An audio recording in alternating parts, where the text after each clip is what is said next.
لك مشعل، بالفعل معي لاعب الرائد صلاح الدين عقال. نقول نبارك لكم على النقطة، تعادلتوا في آخر الدقائق. والله أول شيء بسم الله الرحمن الرحيم، قدمنا مباراة كبيرة مع نادي اتفاق، النادي السابق حقي، والحمد لله يعني كانت مباراة حلوة.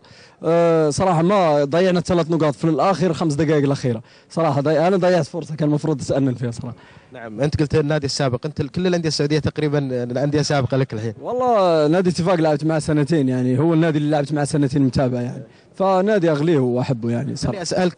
خليني اسالك فنيا عن المباراه، يعني هل الاتفاق يعني قل عطاء في الشوط الثاني لياقيا، هذا اللي ساعدكم؟ والله انت لو تشوف كنا احنا مسيطرين الشوط الاول والشوط الثاني، رغم ذلك هم جاتهم بس الشوطه هذيك، ويعني شوطه يمكن اوف سايد، قالوا لي انا اوف سايد وما ادري والله، هذه اللي جاتهم بس. الرائد الان 29 نقطه، هل يعني ضمن احد المراكز الثمانيه؟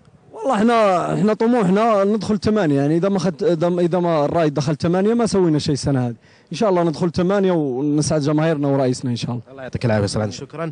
نعم، كان هذا صلاح الدين العقال. انتقل